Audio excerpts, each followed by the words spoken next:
All right. Hi, everybody. Thank you for tuning in, and let's just have a great session. Thanks, Andrea, for hosting the Global Empowerment Summit this year. And today we will be talking about women going digital. So, with me, I have Rosaline, Isabella, and Jag, and we will be having our other panel speaker, Kieran, joining with us soon. Hopefully, really quick. So let me just jump into, introducing our panel in a very brief session where, and after that they can, have their time to speak about themselves. So first we have Jag. Jag was attached to Origin Academy, and which was a higher learning and training service provider.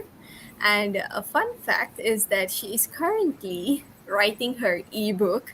So we might want to hear more about that later. And beside Jack, we have Isabella. Isabella is she has established Legacy Leaders Institute, which is a premier platform developed for executive and organizational advisory, coaching, consulting, and training through a high performance impact method framework. It's comprised of extensive research, data, and analytics of human dynamics and behaviors in business and sports. And, Isabella will be expanding more on that later. And finally, we have Rosaline. Rosaline is a social entrepreneur, business coach, and digital marketing trainer and mentor.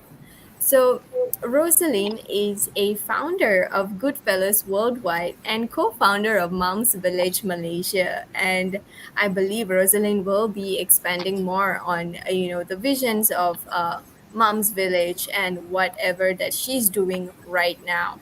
So let's just jump in and give the space to Jag. Jag, why don't you jump in and explain more about what you do, what you're currently working on, and what's your ebook all about?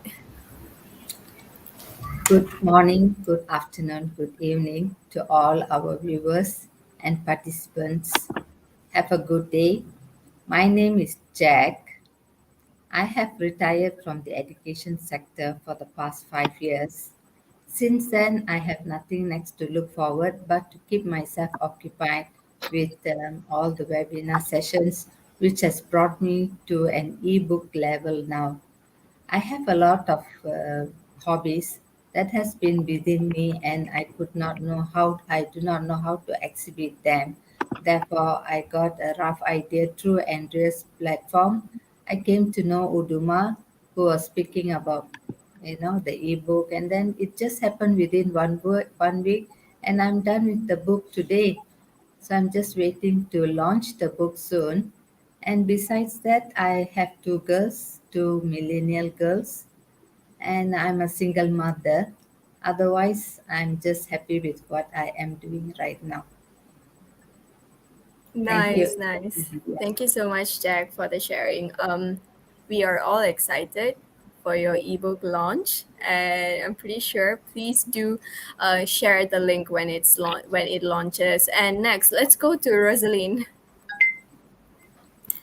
Thank you, Divya. Thank you so much. Okay, hi everyone. Nice meeting you, Kiran, Jack, and Isabella. Andrea, thank you so much for this wonderful opportunity that you are given. And about me, I am a founder of Goodfellas Worldwide, where I am a digital marketing coach, mentor, trainer, as well as started from a scratch from online business. And today, I have mentored over almost 1,500 to 2,000 startup business owners how they can actually do their business online. My journey has been exciting, and I'm also a social entrepreneur where I work hand in hand. My motto, I speak a lot about financial independence for women, where we launched a campaign called hashtag 10 ringgit, where we want every woman to earn the 10 ringgit every day for themselves. It's not about the money, it's more of bringing out the identity out, and the situation of going tech this since last year has actually a very big blessing for our campaign, because we managed to get all the women to come on board and let go their fear, and today they are rocking online. Thanks, Divya. Amazing stuff, Rosaline. I really admire what you do. I've seen the things that you've done. Thank you. Aspiring. And let's move to Isabella. Good morning, ladies. Good morning. Great to be part of this such amazing panel. Obviously, my background is around the leadership, and everything that I'm been doing in recent decade or so, it's focusing strongly on the leadership, specifically legacy leadership, and also creating future leaders that are making impact, right? And that is accomplished through multiple different avenues, but definitely always starts with top, with executive organizational advisory, what they're looking, what they're trying to change. And obviously, always it goes into coaching, consulting opportunity, and facilitation of the different methods that are effective that can really quickly help organizations to fill the gap. And right now, you ladies know in technology space where we need a more women and more presence, but we also need more effective, impactful leadership. And that's what's been my mission, creating global communities and also bringing people together in highly diverse environments so that we can truly all thrive. Amazing. Thank you so much, Isabella. I've not really known you for a very long time. In fact, we met today, right few minutes before this. And your the things that you're doing, it's exciting and it's very inspiring as well. And finally, we have Kieran who just joined us. Kieran, let me just give you a short, brief introduction before you jump in yourself. So, guys, Kieran is a virtual learning facilitator, certified coach, and she has experience in public relations strategies. And currently, she's an academician. So, Kieran, why don't you expand on that?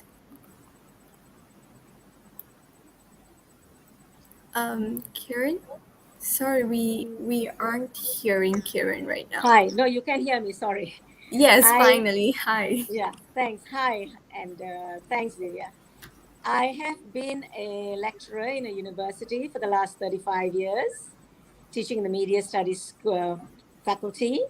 And, with this whole system of COVID and all that came in, one of the things that I realized with this whole digital world, of course, we were already on it. We were already doing e-learning.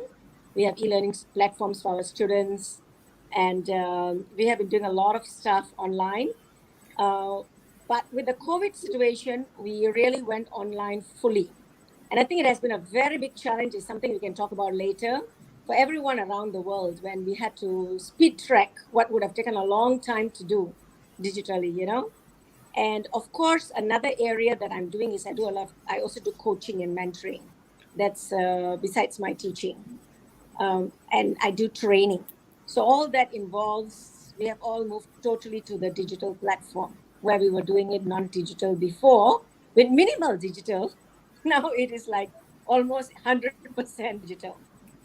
And it's a All right. challenge for everybody around us. Thank you. Mm-hmm. All right. Thanks, Kieran. Thank you. So, Kieran just brought it up, speaking about the digital world. And today our session is all about making a mark in a high-tech digital world as a woman.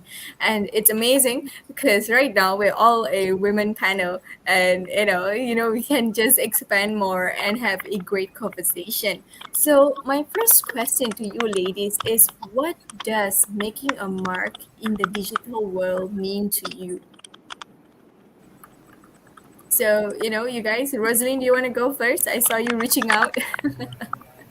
Thanks, Divya. Thanks. That means a lot. Actually, that question, I have something to share with.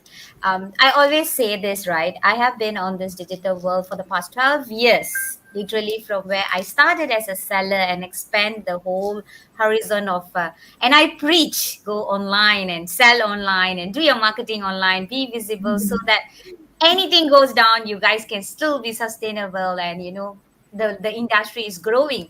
But somehow rather the business owner, the startup especially, they were so into traditional business.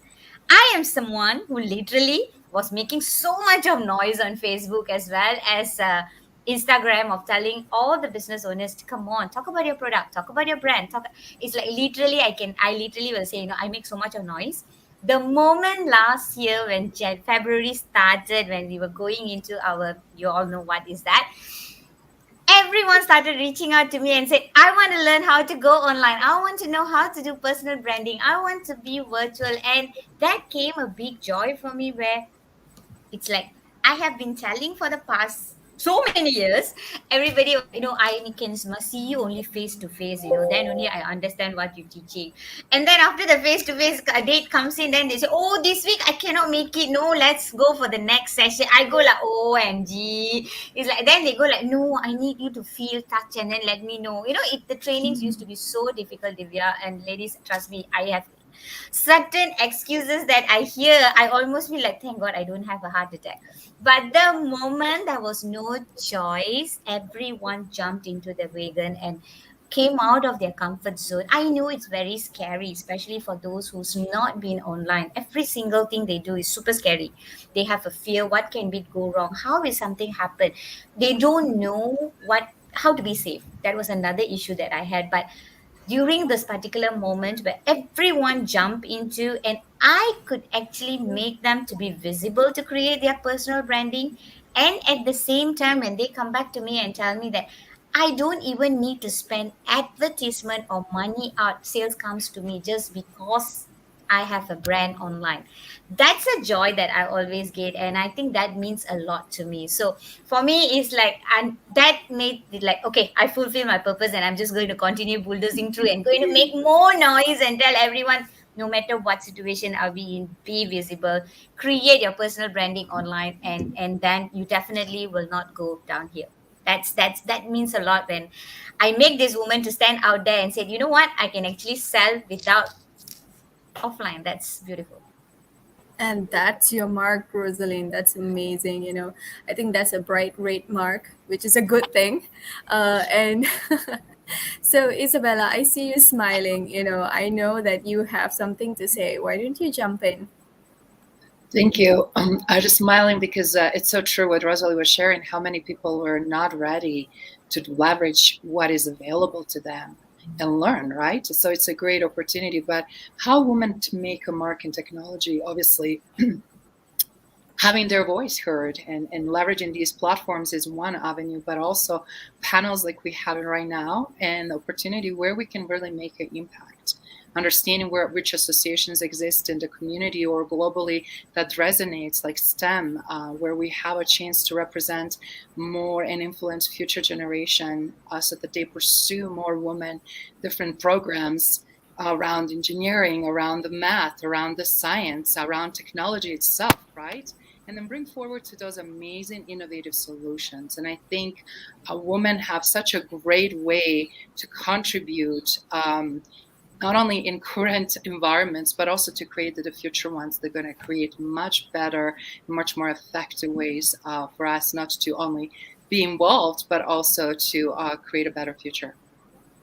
Amazing stuff. We always say sometimes, I know I do realize that people do question women in tech, right? So finally, I think we have found a place, or is we have found ourselves in a situation where we're all equals right now.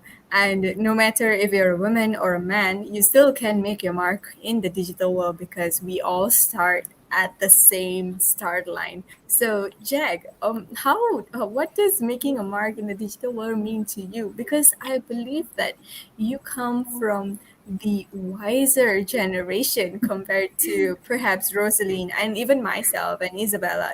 Maybe Kieran can go in after you, but Jack, what is your take in this? Well, I was just watching and hearing Roslyn talking about her platform, and I know I've been watching all her programs on the YouTube as well as Facebook, Instagram, all her platforms I have been watching, and I was so glad to see all our ladies, especially all those ladies who are home proners, have come out to do their business online, and also they can attend the virtual training and so on. So I was so glad for them. In spite of that, for myself, although I was not into any business, my area was on more onto education division, and I have a lot of challenges too, because the students may need to go online, check on this and that. and I need to cope up together with them. So I had a lot of challenges with the younger generation. You see, they say, Madam, can you go to the broadcast list? What is a Because when we are going away for a trip abroad, we need to open up a broadcast list, which I have not done before. I've not seen on the phone. And then I used to panic because I'm alone in the hotel room while the students they are in their own rooms. So there are challenges, a lot of challenges that I faced during my trip abroad because these students are holding the latest phones. They have all the apps which I haven't downloaded yet. But over the time during my stay with them, I learned many things, and one. That was my first stepping stone, I should say. And besides that, in the recent time, it all came from Andrea's platform. Without fail, I will attend all the sessions and I learn many apps. A lot of apps that I've learned from her, but I will also practice them over the time. Today, I'm able to use it just like the young generation. Whatever they can do, I'm also able to do it, and I'm able to communicate with them in their own language now. So that keeps me going on, and I'm quite glad about this stage that I have been competing with the young generation. I just like this competition. I'm a challenging woman, so I keep learning and learning and learning. Every day I learn many things. Yeah, thank Amazing you. stuff. What I'm getting right now from Jack is that she has learned, or to some extent, understood the slang of the Gen Z and Gen X and all the future gens that are coming up. Jack, that is amazing because, you know, I know that even now, me being a 22-year-old now, I know that my younger generations in the age of 16 to 17, they have slangs that I don't understand. So, hearing Jack saying like, oh, I can speak to my students in the same language, that's amazing. So, Kiran, you are also in the same education industry and you're an academic. So, how was making a mark as a academic in the digital world was for you when things shifted last year?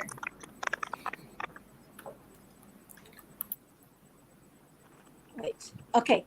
What has happened is, I think one of the biggest things is we broke geographical borders, you know, with this whole increase in the digital use and the whole technological space.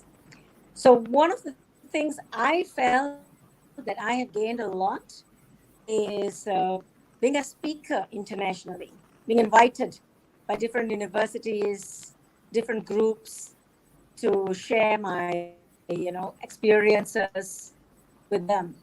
So I've been, for example, having being a guest lecturer in and a guest speaker in Indonesian universities, in Australia, in New Zealand, and that has really, and also in India, so that has really been very useful for me personally. Where I had to go for conferences before, which was also fine, we were going for international conferences. Jagadish can attest to that. But it's nice to be able to just sit in your own living room and be able to speak to a whole group of people in a very comfortable situation and not worry about flight tickets and traveling and all that. So geographical barriers. And if you ask me the other thing, because I'm also more into coaching and mentoring now.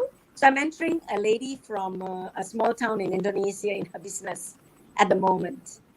And it has been really wonderful to help her grow her business from just within where she was just going to expose in her own village. Actually, not village, it's a small town, where now she can reach out internationally. She's even reaching out to Japan and to Taiwan and to Europe across, the geographical borders. Again, it's of course, as the others have mentioned, a lot of it is to do with your social media as well. So their whole marketing that you have to do, the visibility you have to do. So if you ask me, I think at the end of the day, the mark is, whether you make a difference in someone's life, and if you can do it through and digitally, of course, it really helps you to do it. The whole idea is to help them to self-discover how they can achieve in the digital world. And I believe that that is something that I have been able to do. more creatively through, digitally, frankly speaking, going global.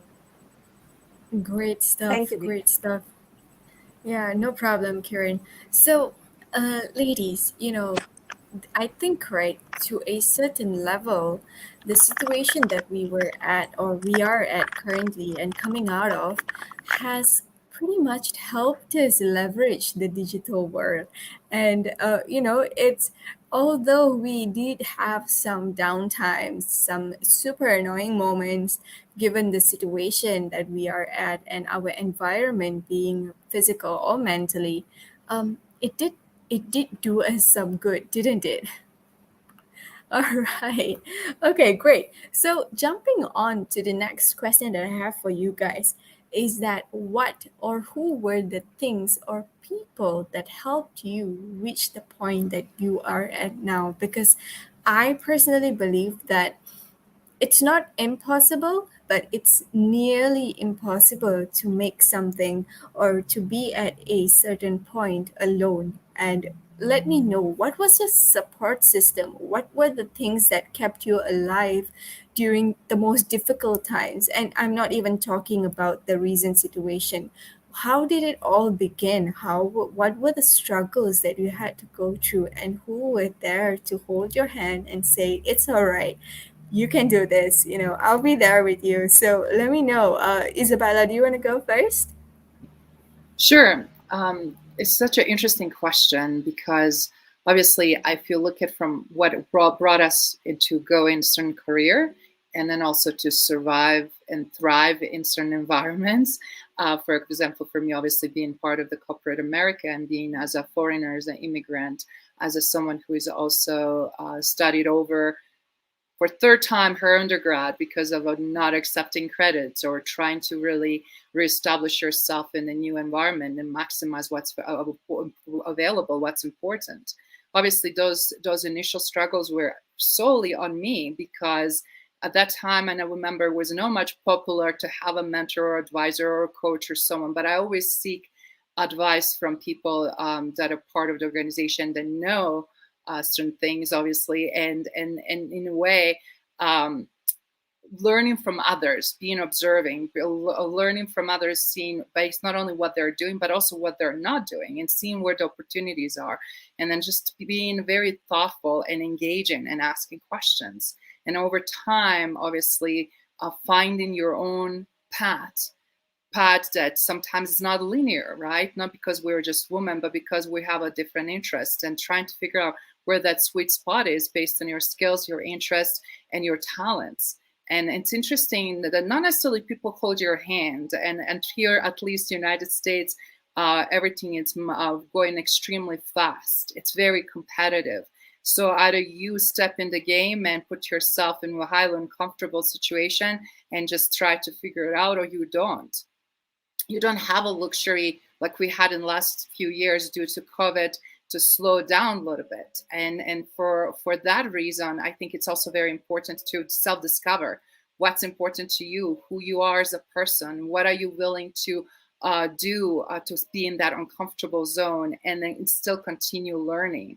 And I think that's the life. And a lot of times I see people expecting and waiting, and if those expectations and waiting periods are not clearly defined or properly, we're dealing a lot with deception then, right? If we're not defining them, if we're not having mutual share understanding, a lot of people wait for something to happen, to someone to serve them, or something to take a place. And in reality, most of the time it doesn't. In order to get there, you have to step in, you have to do everything you can, and then identify people, that you trust, that you respect, that you see as someone who can teach you something, and then go at it. And more you do, that is where you would then start carving your inner circle. And that usually inner circle is not that big for the reason, right? Because you don't need hundreds of mentors and hundreds of advisors and hundreds of coaches. You need, on every stage of your life, different things that is happening to you to learn more about it, depending what you're experiencing. Either career advice, either advice, where to go, or advice around personal life. But ultimately, it is honestly most of you to figure it out where you want to be, what you want to do, and how you want to get it there. And then talking to others to help you to achieve those goals.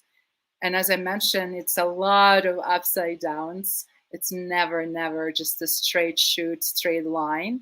And more flexibility we have, obviously, the further we're going to reach.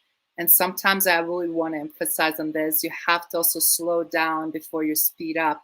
And reason why I'm saying that, a lot of times people are chasing and running and thinking that speed will get them there. But in reality is opportunity to really assess situation properly and know. And then just to quickly here on COVID situation in the last few years, I was actually alone 100% by myself. I contracted COVID when I was in New York. I was one of the first cases that had it. I didn't even know. I mean, I keep hearing tons of information, but I was in literal isolation by myself. I didn't even know if I'm going to make it. I had a horrible side effects. I just didn't want to go to emergency, and I'm glad I didn't. I didn't want to be put on ventilator because my lungs were severely affected, and I had a horrible cough. And I thought if I go, it's like what they're going to do. And then seeing people dying because they didn't know the protocols on the ventilator and did not do a lot of things that they're doing 6 months down the road. I was like, I will get better no matter what. And what really helped me is digital footprint, digital access that I, even though I could not move, didn't have much energy, but moments when I could use the smartphone. I could still reach out to certain people, or I can ask advice in different parts of the world what they're doing or what should I do just around the COVID with symptoms that I had, or whatever might be the scenario. So just wanted to say, also leveraging technology back to why we're here today. It's tremendously important, and then know how to ask for advice and then to whom to ask for advice. Great stuff. And Isabella, you just opened something new for me, and your resilience. Damn. um I'm impressed. I'm happy that you made through that bump. And it's true, making a mark in the digital world, or even in the normal world, a non-digital, the world that we live in, or the world that we used to live in, let's say 3 years back. It's not a highway with little bumps, but it's a whole big roller coaster, right? So, everything that you said, slowing down before speeding up, and then going downwards, and then having a big up, and it's all a circle, and you've just put things out so beautifully, and it's great stuff. Kieran, would you like to just add on to these things?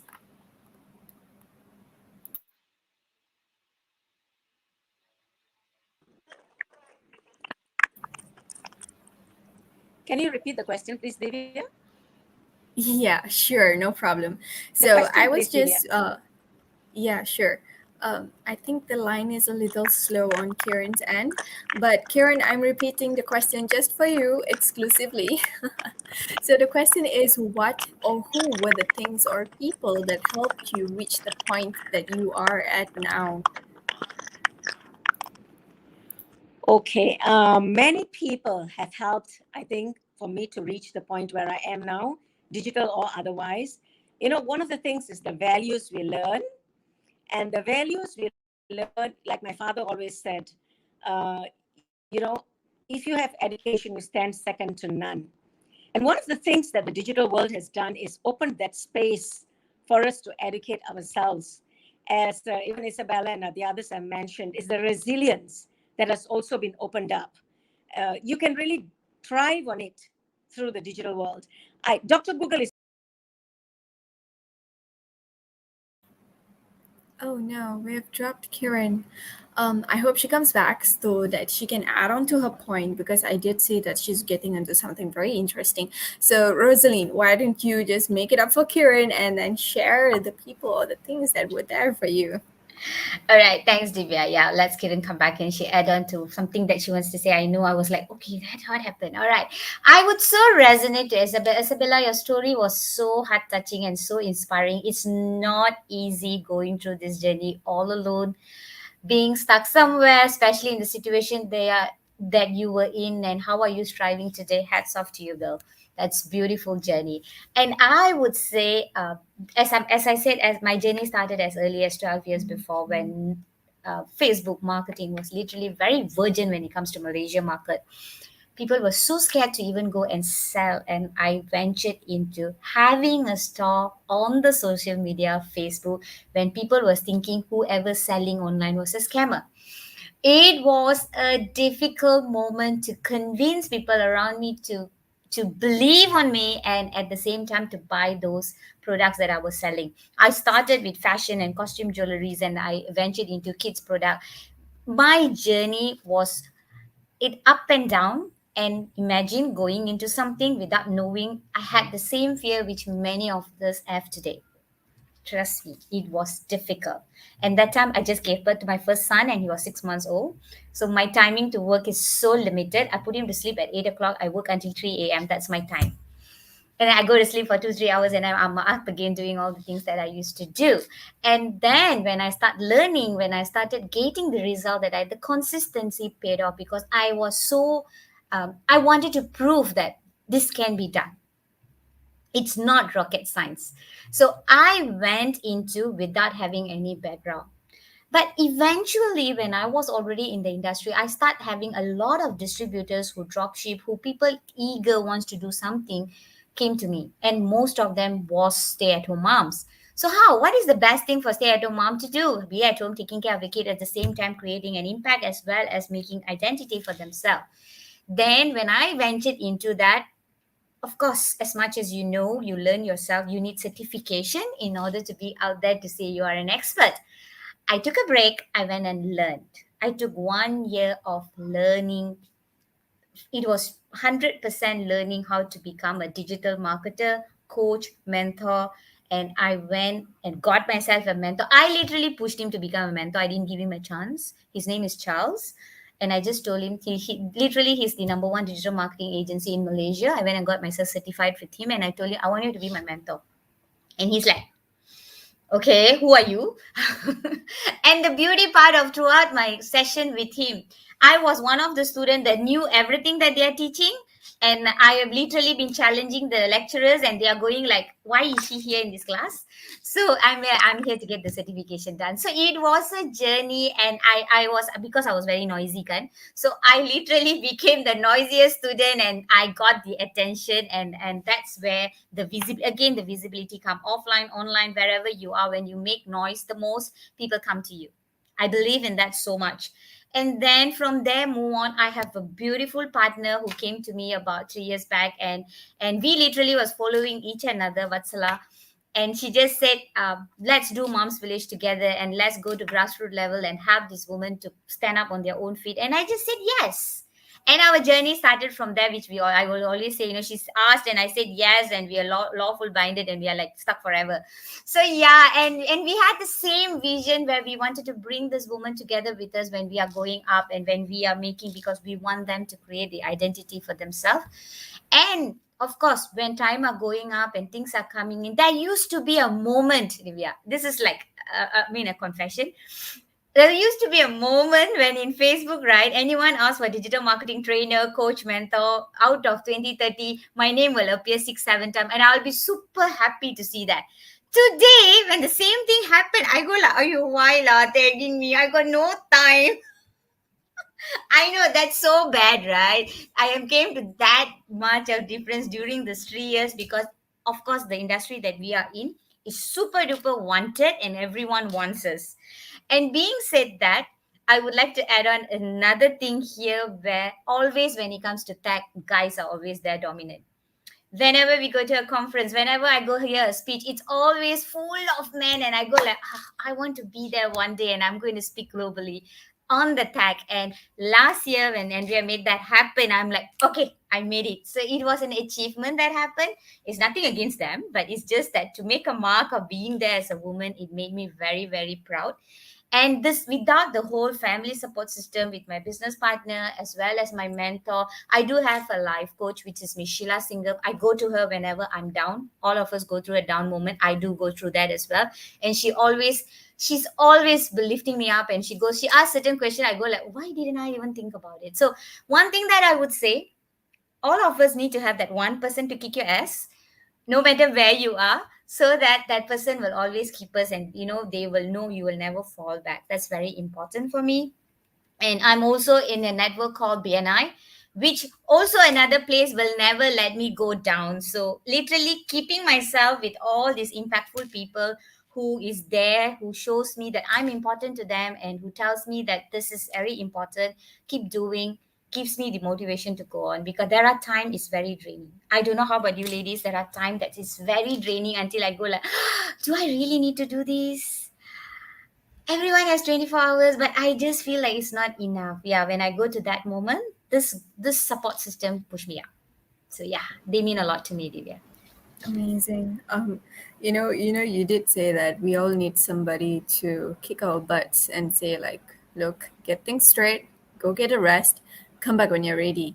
And I think that's very, very important because especially now we're all, yes, I did mention that going digital did do us benefits, but all good things do come with a price. And the price that we're paying right now is the amount of time that we spend in front of the screen. Even right now, ladies, we are literally looking into our screens. And how I wish this panel, Andrea, I hope you're listening. I really hope that in the upcoming time, I can have this panel discussion and moderate these amazing individuals here today, face to face, because it'll be amazing to have these people and have that conversation over a coffee or a drink, whatever that you guys like. And keep this conversation going, and if it doesn't have to go global, the conversation can just be within the five of us. So Karen, you did come back. Happy to have you back. And we were like really caught onto what you were saying before you dropped off. So do you want to just continue on that, please?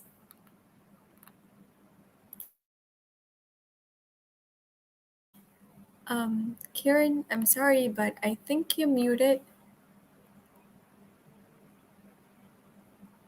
Hi, Karen. I gotta stop you there. I think you're muted. I don't know why my mic goes off. I'm actually in quarantine. And I was about to say that All right, okay. despite being in quarantine, you see, it allows us to be a part of this whole panel and this whole Global Empowerment Summit. And that in itself is so fantastic. Here I am stuck in my room and I'm able to be a participant of this. So yes, I was just saying that, one of the things that this whole industrial revolution has done for us and this whole IT platform has done for us is given us the opportunity to expand on whatever we are doing. And people have helped us, have always been our own family members, our parents, our teachers, our students, our colleagues, our friends across the world. But I think now you all were talking about the struggles they have had, right? And one of the struggles I think that I would really like to discuss, because dealing with, I teach in the master's program, and also I've been doing training. Virtual learning facilitation is something that has become so big. And if you don't push yourself, this is the thing that we have to realize. The younger ones may be very savvy, but it doesn't mean that the wiser ones cannot catch up. We can catch up. It's just that we need to learn to want to do it, and we must have the passion and drive to do it. So it never stopped me from wanting to learn more. And I'm trying to keep abreast of what's going on out there. And I have to, because that's my field, of training, of coaching, of mentoring, of teaching, of speaking. So one of the things I got myself to do is enroll in these courses. And I think this is something we have to do. If we don't spend the money to improve ourselves, we are not going to, fit in with this world. So I went on for a course in virtual learning facilitation and gamification and things like that to ensure that I'm always able to deliver to my audience. I think the most important thing is the people we want to really help need to be able to be helped in the right way. So that's what I can say, Divya, that it is also within us to have that resilience, that passion, that drive to want to keep on learning and keeping abreast. Thank you. Thank you, Kieran. Thank you so much. I think Kieran did bring up a very important point, which is investing in yourself, because the best investment that you can make is on knowledge for yourself. And thank you so much for bringing that up, Kieran. And, Jag has just been waiting to bring up who or what were the things that kept her going. So, Jag, I'm not going to keep you waiting. Just jump in there and let us know. Sorry, Jack, I think you're muted. No worries.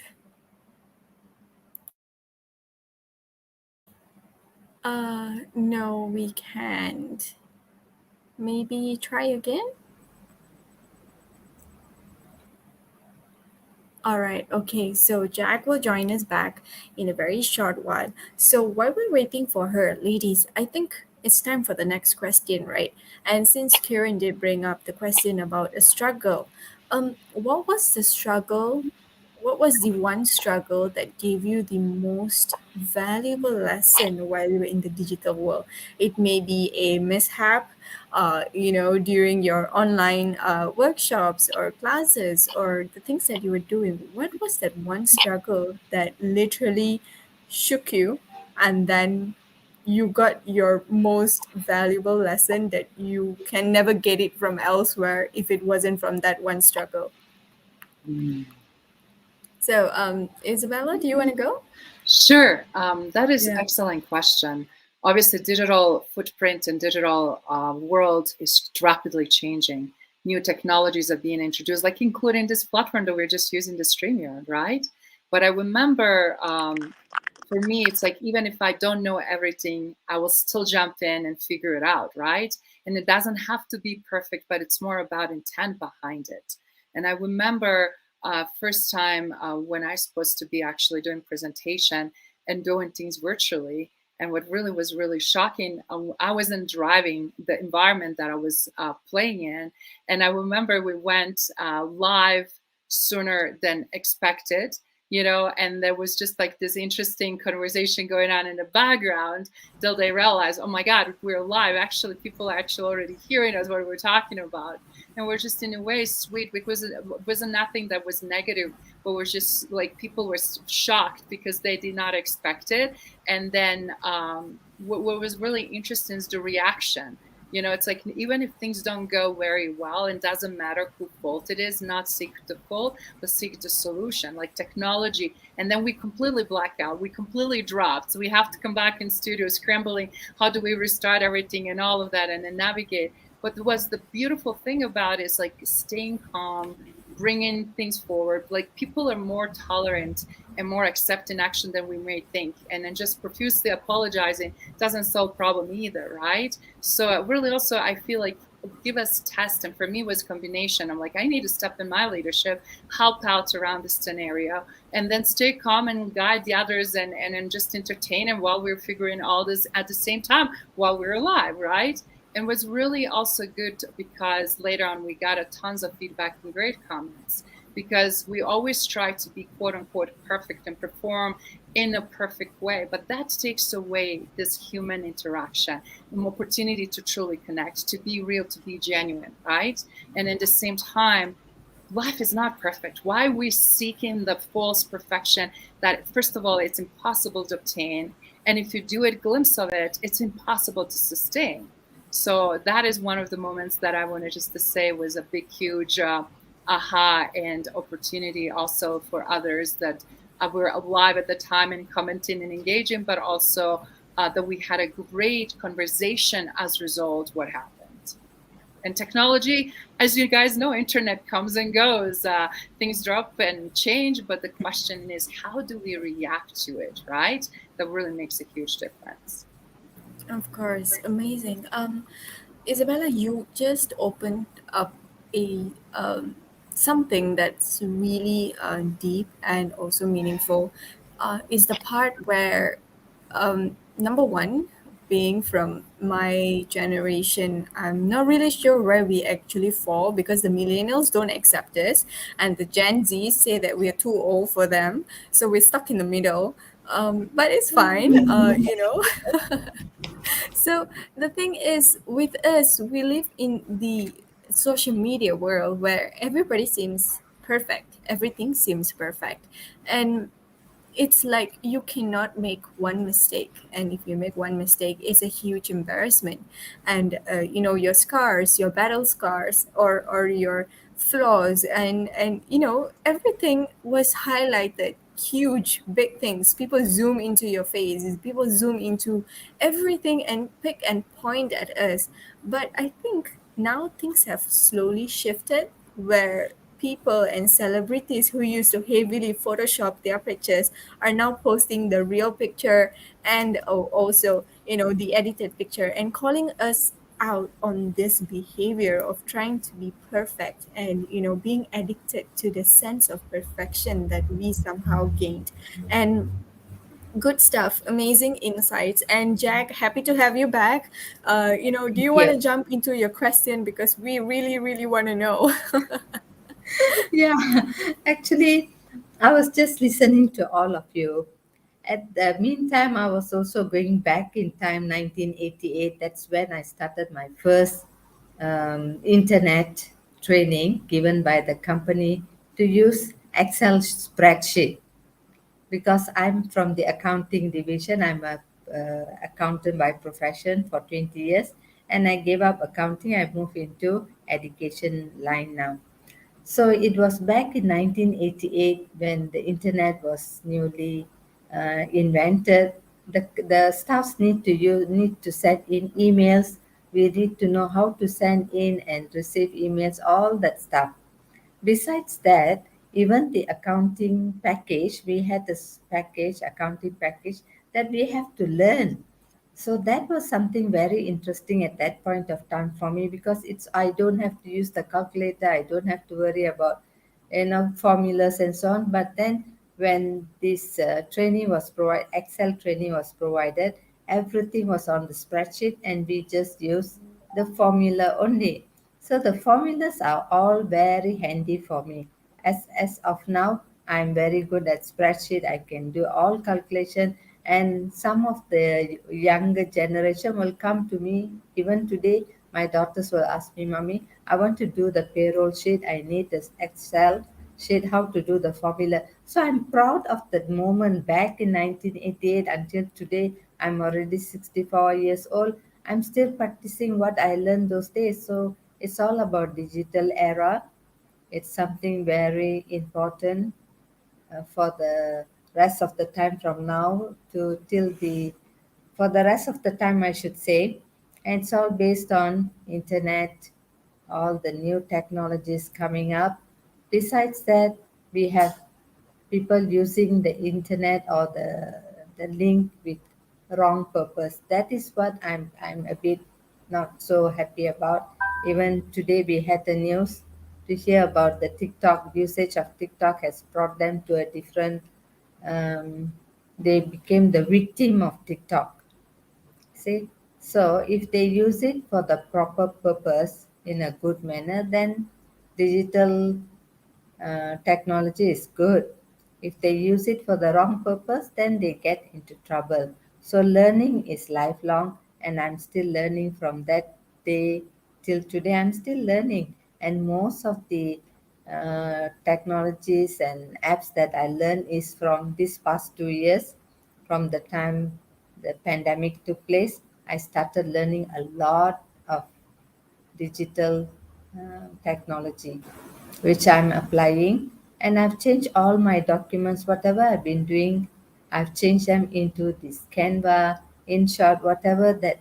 Yes, and I enjoy doing it and learning all the new areas wherever possible. That keeps me Wow, going on. Jack.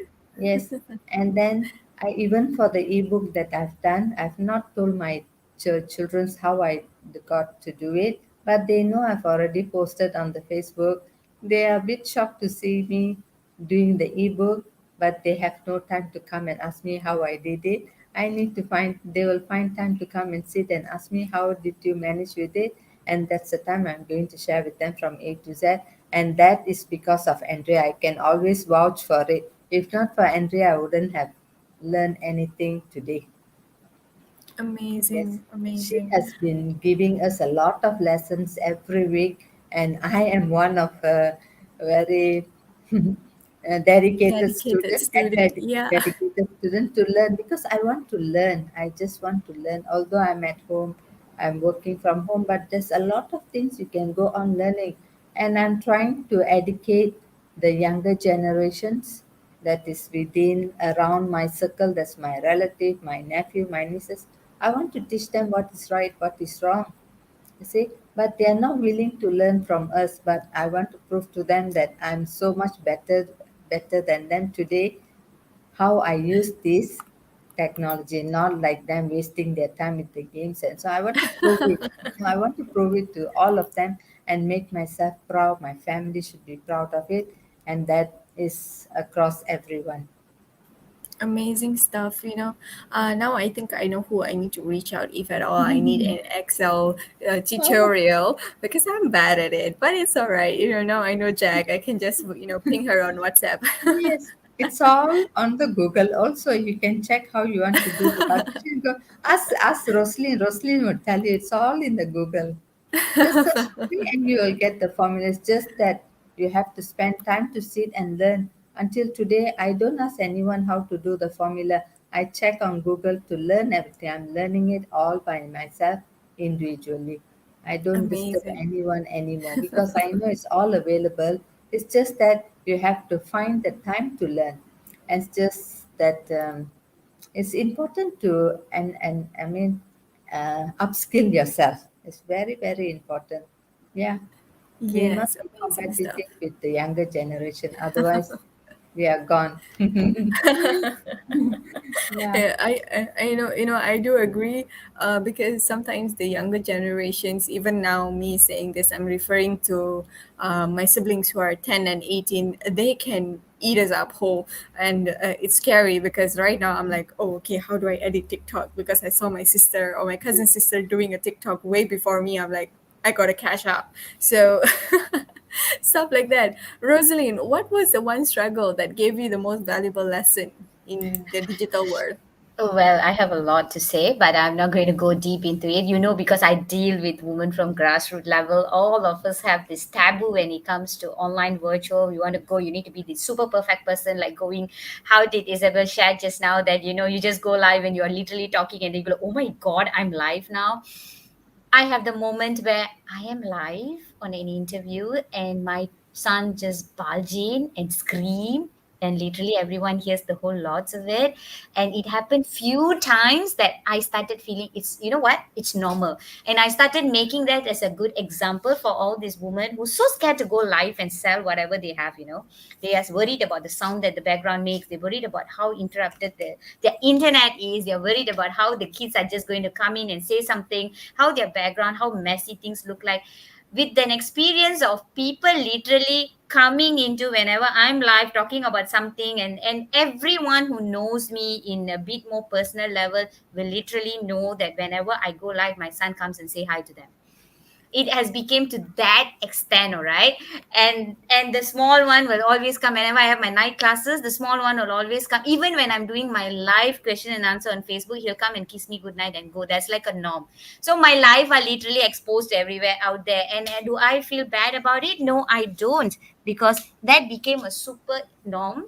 And I use that as an example that I tell this woman that being yourself, doing what you are, it's something that it's very normal, where everyone will feel, you know what, I thought she's so professional, I won't be able to reach her, but she goes through the same struggle like what we go through. So those kind of valuable lesson that I take back by telling them. Sometimes they say, oh, I'm sorry, my child is crying, and I go like, you know what, it's okay, never mind, leave it. We are so used to that sound. So then it makes them much more connected with you. Even in fact, Divya, when I'm doing a corporate training with my corporate clients, like I have corporate trainings that's running on, and when you're in a corporate training, you expect that super duper professional level. At that time, mishap does happen, and people are so much understanding nowadays compared to those days. Those days used to go like, they give you a look like, what, you can't. But nowadays everyone knows you're working from home, this is the state that everybody is, don't worry. I think that's a very very good take. And by taking that lesson, how I did I make an impact? Okay, that's a beautiful story that I want to share. with sharing the story to all these women who starts business from home, who doesn't have that big education that they have. They are not a degree holder, they are not the master holder, they are not an IT savvy, but by listening to the story that doing mistakes online is okay. When people judge you, you go like, okay, you are judging me, fine, how's that impacting me? Positively, negatively, I don't care. End of the day, you don't give me food on my table, I have to do things myself. So by putting this thought, reprogramming their brain, it's okay to make those mistakes, don't feel shy or don't feel shush away about things, made them to have the confidence. And today, by bringing all these women up, we have done 10 different online e-bazaar on the group, and we have generated almost 150,000 income for these ladies who 1 year back was so scared and worried to come online and sell their product. And does that mean that they have a lot of Misha, trust me, internet won't work, they won't speak, sometimes they sit and cry, I don't know, I don't want to go live. I go like, okay, never mind, calm down, breathe, breathe, breathe. And then the motivation that we give them, and we tell them this is not new, it's not only happening to you, it happens to everyone, go ahead and just do it. So those is the kind of stories people love, and for me that has made a big impact. In fact, even for me, when I go any simple sound, I go like, it's okay guys, you got to get used to it, you are dealing with mothers, when we say that, it becomes super norm. And I got one more interesting story to share about that. When my son, who's 9 years old, told my mother-in-law, who's 70, that mama, we can do Zoom training and have budget. How is that? And my mother-in-law went like, what, really? He said yes. And then they started Bhajan online through Zoom, and it's been 6 months now. So yeah, Amazing. So, to give some context, so Isabella and all our audience, bhajan is something, yeah, something that it's like a our devotional song that we sing to our goddess. deities, Yeah, yeah, During our our deities. yeah, prayers. goddess and deities. It's done by the Indian community all over the world.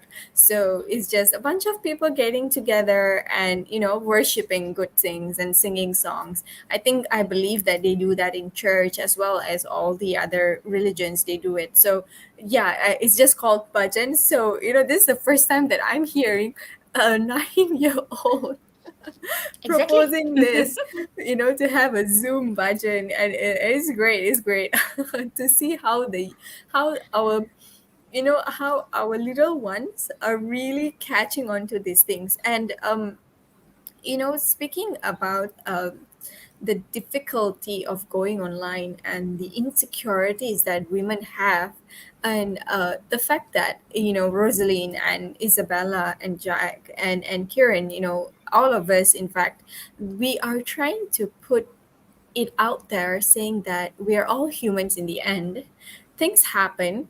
I'm not perfect. I don't walk around with Photoshop all over my face or my body, and I don't have audio noise cancellation all the time, when I speak. And this is how it is. And, I think now the society, they can no longer hit you with your insecurities, because we have reached that point that say, like, look, if you're going to point out my insecurity or my flaws, it doesn't reflect badly on me, but it reflects badly on you instead. It shows who you are, and it doesn't reflect on who I am.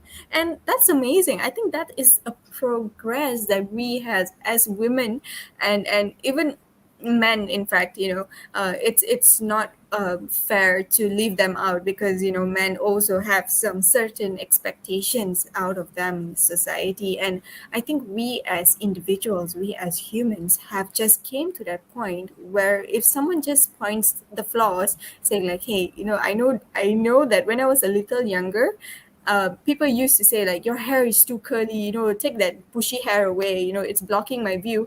And right now I have the same people saying that, dude, I love your hair. And I'm like, yeah, right, I know.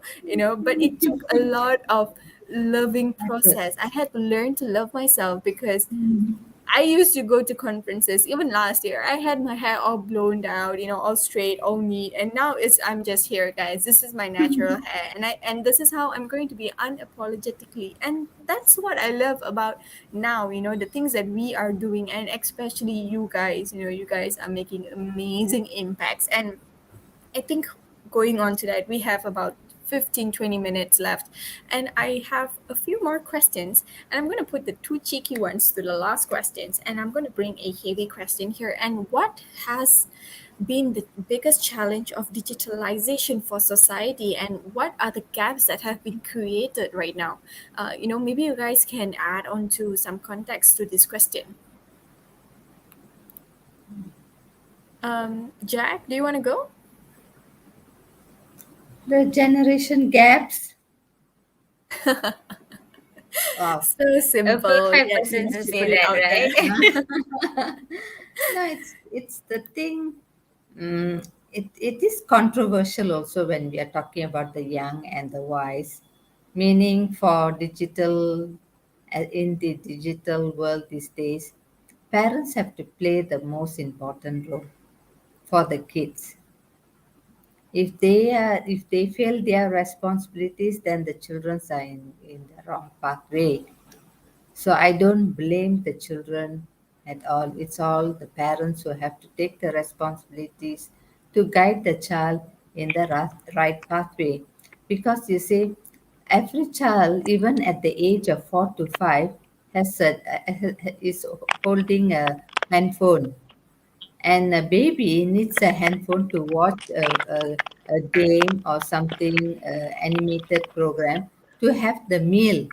So how does the child knows that there's an animation movie and the child gets glued to the, that program, and she or she is stubborn to have the meal only when you provide them the program to watch, let them watch the program, then only they want to have their meal.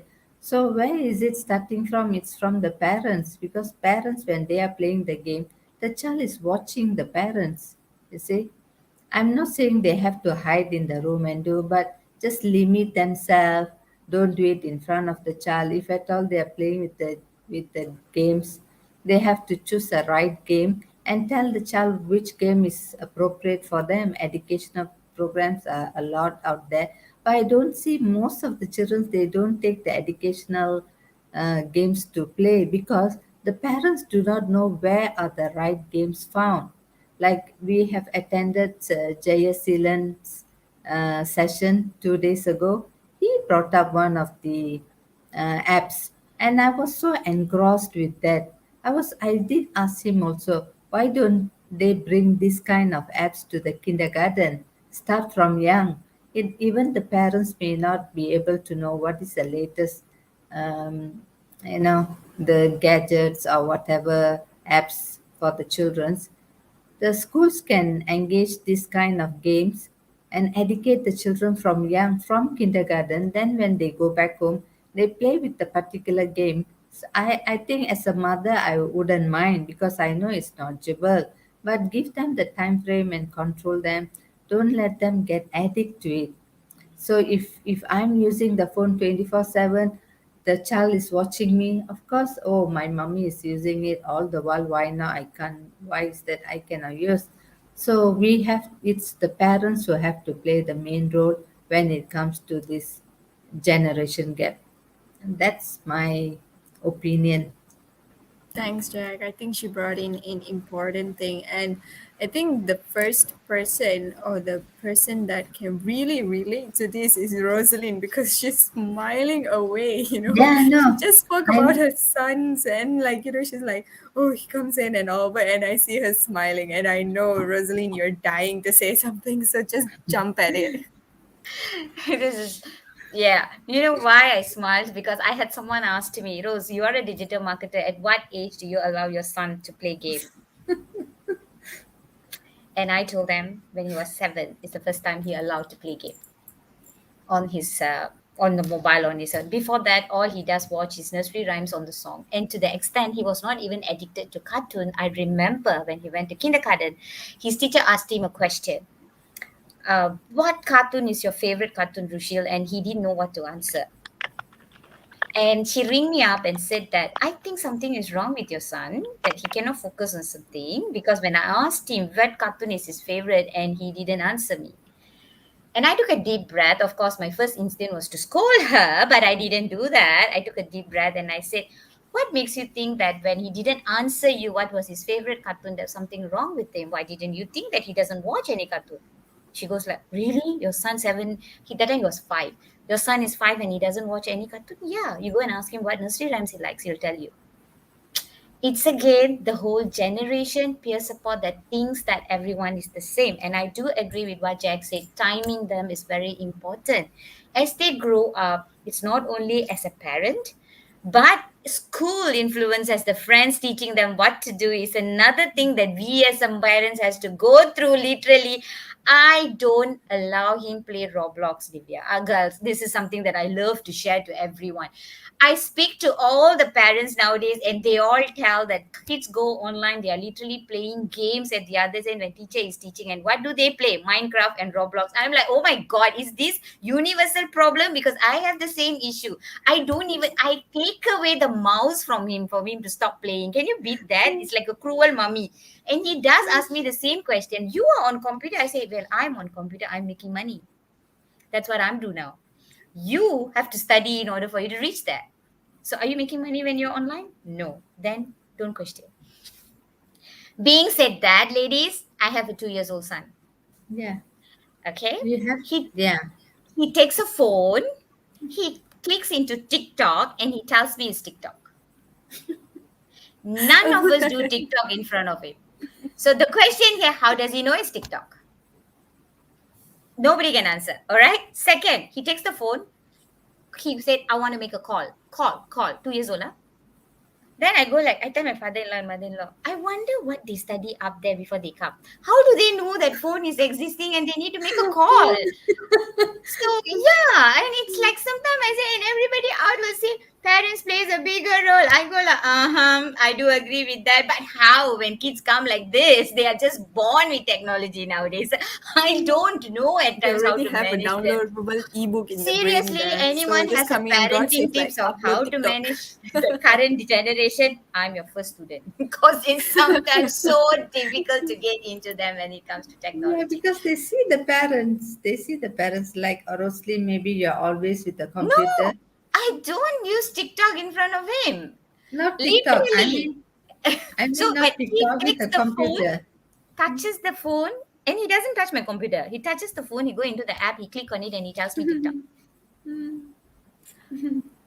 So yeah, this is the kind of aha moment that I go through. Like again, I'm saying, if you girls have beautiful tips, how can I stop that? I'm your student. Definitely. So yeah, this is the kind of challenges that we go through to close this Yeah. generation gap. And I do have another party where debates that, oh, I have some people tell me kids become YouTuber, they make money. Why don't you allow your son to be one? And I said no, because there's a lot of other ways to do, and that's a path he chooses when he wants to, when he's ready. For now, under my roof, no. And they go like, but you are a digital marketer? Yeah, because I know the good and bad of it. So it's not easy journey to really go, because I have 1 9 and the other one is 2. So yeah, maybe Andrea just said he was that. So, great sharing, Rosaline. Isabella, what are the biggest challenges of digitalization for the society? I do know that you're from US and you migrated and all of that stuff. So, how is it for both the societies of where you came from and where you are right now? What are the gaps that you have been able to witness recently? Obviously, I'm going to answer that from multiple perspectives, from global and then specifically geographic regions. Right now, obviously, digital footprint allowed us in digitalization to access to anyone that has access to digital media, right? But what we're seeing is that is so much information out there, specifically from corporate side, specifically from accuracy, even in the Google that was earlier mentioned, TikToks and different platforms. Popularity is there and sometimes goes phase away or increases. But the realities behind it is, what are we using that for? Is it for entertainment purposes? Is it just to gain the popularity, to be out there? Is it creating the value? and is it accurate? From business side, obviously, it's a huge issue because we're seeing plethora of experts and people actually giving a lot of advice that is not necessarily accurate and right. And a lot of people will copy that. And sometimes we're seeing things in the fields that they should not be venturing, such as pretending that you know more than the doctor does, or pretending that you know more than engineers do. So a lot of those things backfire. We're also seeing really sad, interesting trends that we're seeing a lot of cyberbullying more than ever. I was just in cyberbullying conference. We're having a chance to speak with the top cybersecurity companies in the world that are trying to protect us with identity, with thefts, with damage to large corporations, ransoms, taking over people's social media, etc.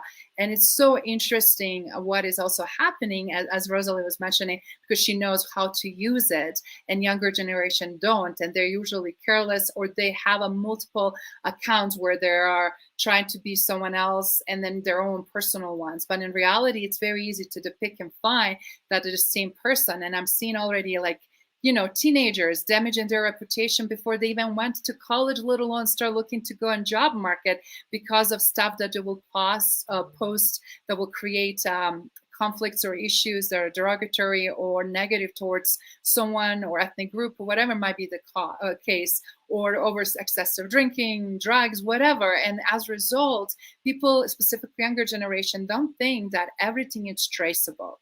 Once goes out, doesn't matter if you delete it. And I actually went to talk to a company that cleans certain digital footprint for, of course, excessive amount of money, but still even that cleanup still can be traced if other companies want to find it. And it creates a lot of conflicts, creates a lot of lawsuits, creates a lot of truly socially damaging situations.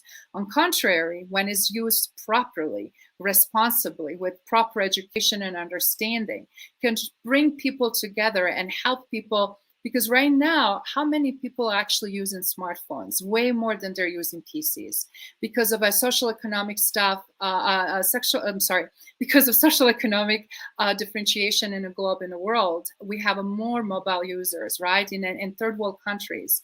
And for them, this is a great access to things because they don't have. But sadly, a lot of those people learn hard way, because everybody appears so good for most part, right? And Rosalie knows what I'm talking about.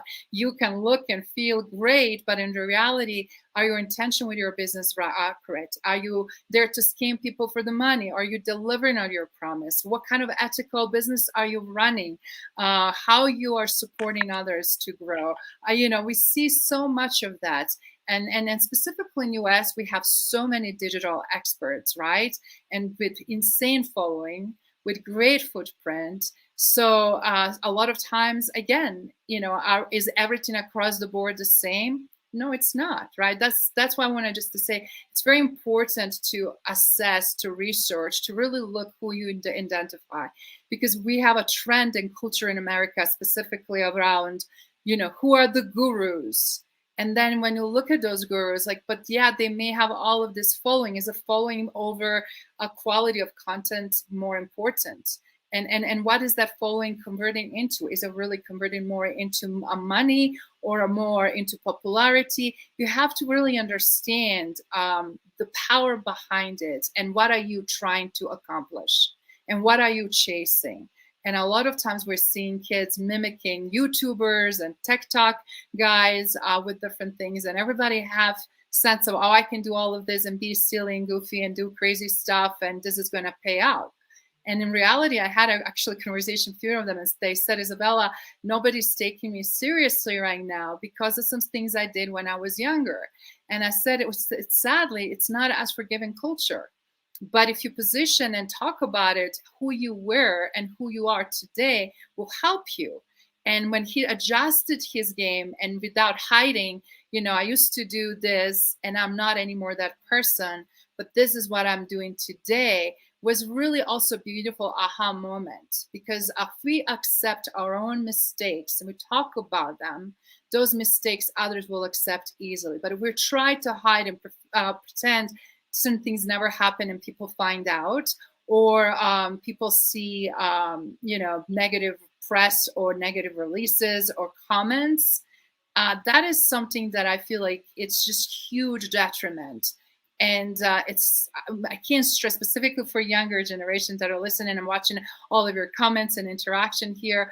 I just wanted to stress out that how important it is to really understand who you are, how you want to come across, what is important to you, what values do you have, and lead with those values. That's why leadership is so important. You cannot do that without a good sense of self-value, self-love, self-awareness, and then as a result, a great way to be presented and interacting with others.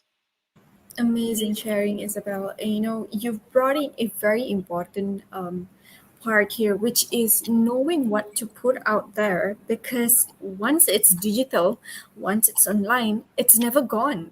And no matter how many times you delete it, somehow someone has a screenshot of it, has a screen recording of it, has captured that part permanently, and it's just terrible nowadays, because even I screenshot silly things, I'm like, hey, see, I screenshot your face, and I do that. It's a joke. But then when we really think about it, and if we are putting that all that out, and trying to bring other people down intentionally, that's just bad. And I do see a lot of people doing that, and cyberbullying is through the roof these days. Yes. Although we are trying to accept, there's a big part of society that's accepting our flaws, our imperfections, and equally there is a big part of society that just eats on it and lives on it, and they are like, how do I put them? They're like mushrooms that feed on you, that feed on healthy things and kill the host. And I just wish one day that you just poison all those mushrooms and they're gone, and you just have this healthy living host, and the digital platform turns super healthy. But it's like yin and yang. When you have good, you have bad, and you just have to balance things, and that's how it will be. And there are possibilities that there will be more positivity coming out of the digital world, but at the same time, equal negative things will come as well. Karen, happy to have you back. I did notice you were dropping in and off, and we have, I believe, a very few minutes left, and I have a very sweet yet personal question that I wanted to ask you, ladies. Um, you know, um, do you remember your 10-year-old self?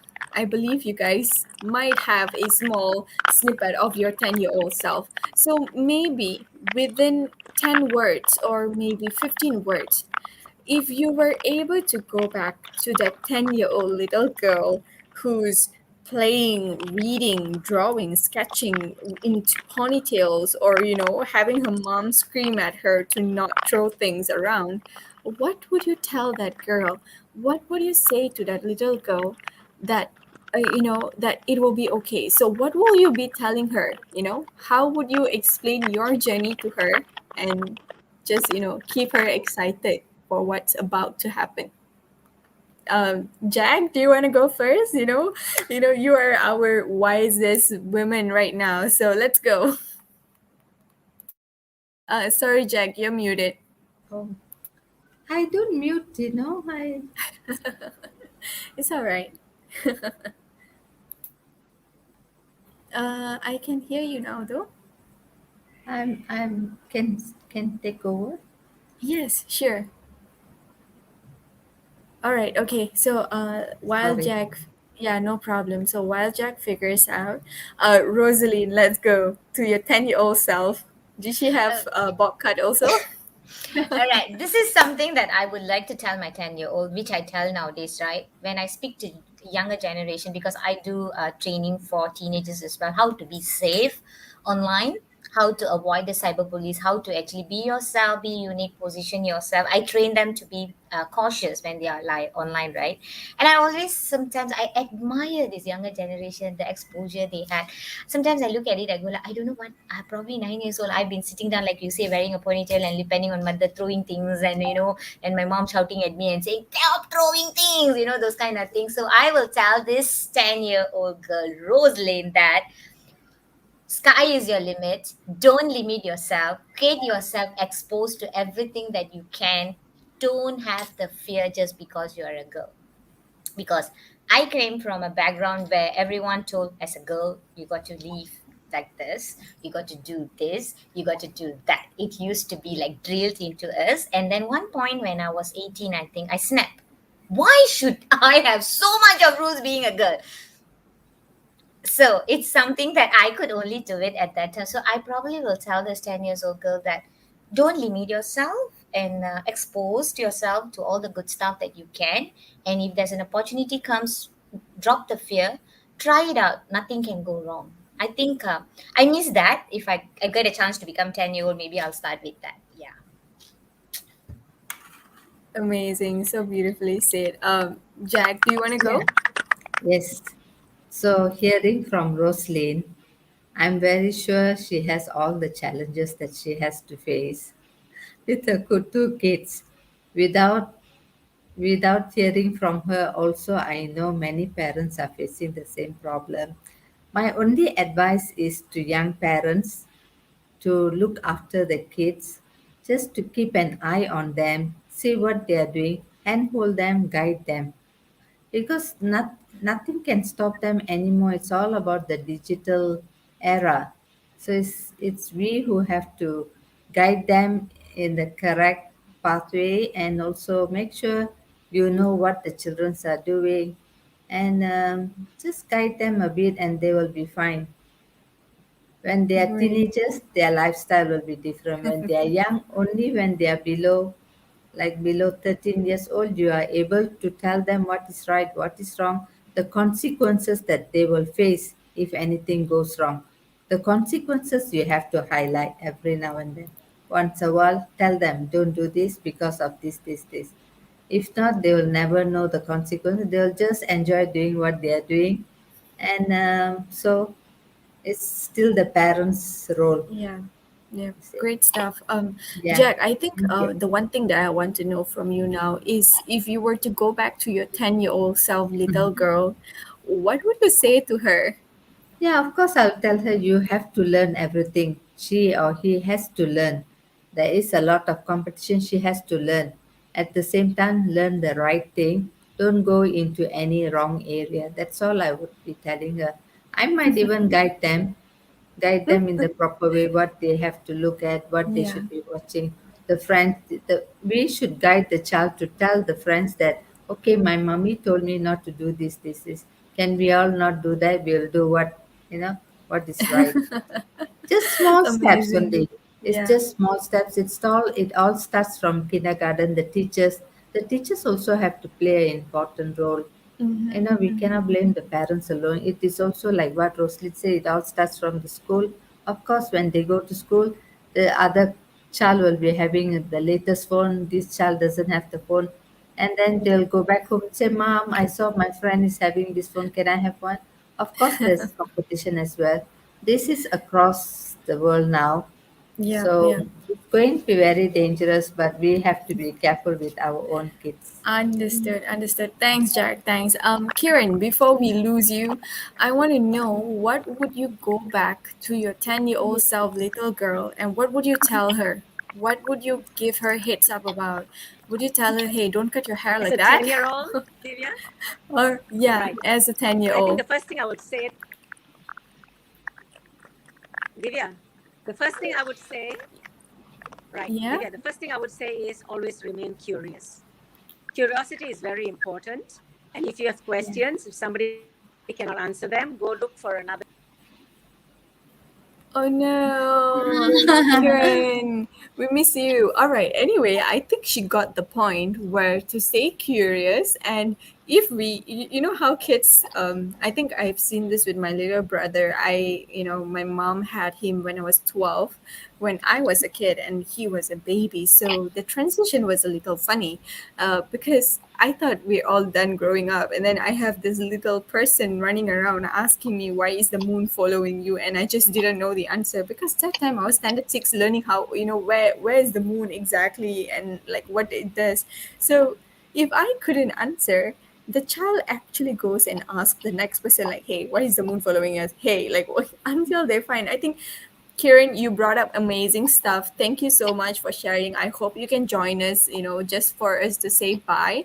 And Isabella, finally, over to you. What would you say to your 10-year-old little girl? I would just say what Kiran just said: continue to stay curious, continue to read and learn. And one thing I would improve what I, at that time would be apply as much as possible and experiment, because I was doing all of those things, but I did not often get either permission or had opportunity to apply what I learned, and that was the big huge opportunity that is being missed. So for everyone that is having now children that age, I would just encourage them to give them space and time and opportunity to apply what they're learning and experiment with it.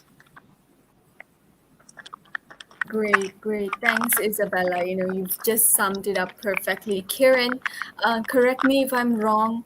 I know you wanted to say that your 10-year-old self should stay curious, and if at all they come across a person that couldn't answer their question, you said that girl should go and find another person to answer that particular question and to keep looking for people to answer your questions. Am I right, Kiran? Not necessarily just a person, can also be a library. Of course. It's not just another person, but it also can be the library, can be a different source of information. The point is, never give up. If you have questions and you want to know more, because we always remain curious, we want to learn more, we should make the effort. Just keep on asking, don't give up. That is the most important message I'd like to send to any 10-year-old. Is we all have our thoughts, our passion, our drive. Keep it alive. Keep it alive in whichever way you can. So that's what I would tell my 10-year-old self. All right. Thank you so much, Kiran. That's wrapped up beautifully, ladies. It's already 10:30 p.m. in Malaysia, and in US, I believe, Isabella, it's about 8 a.m. if I'm not mistaken, or 9. It's 8:30 here in Mountain Zone, but it's already 10:30 in East Coast. So yes. Yeah. All right. Okay. So we have various time differences. I want to take this opportunity to thank each and every single woman that is in here watching us and in this panel, and a big shout out to Andrea for organizing this amazing panel and giving us the opportunity to meet, to interact, and to have such amazing conversations and sharing sessions. Thank you so much, ladies. I hope that you enjoyed this session as much as I did. And before I close up, I think the one advice that I would tell a 10-year-old Divya is to never let someone question your looks, the things that you wear, and never let those things put you down. And also to never cut your own bangs, because that's a big, big, big terrible decisions that I've ever done in my life. Cutting my own bangs. Stupid be girl. confident. Be confident of yourself. Yes, I did. When I cut my bangs when I was 12, I was just flashing them so confidently, even though they look terrible, but it's fine. But I would tell her not to do it. But yeah, thank you so much, ladies. We can say bye to all of our viewers. Thank you so much to all the viewers that came in, supported us, gave us all the questions, and even opinions, which were really effective as well. Thank you so much, ladies. Thank you. And Thank Andrea, you. back to Thank you. you, everyone. Good Thank night. you. Thank you so much to everyone. Thank you, you, Divya. Isabella. Thank you, ladies. Bye. Nice meeting all of you. Bye. Thank you.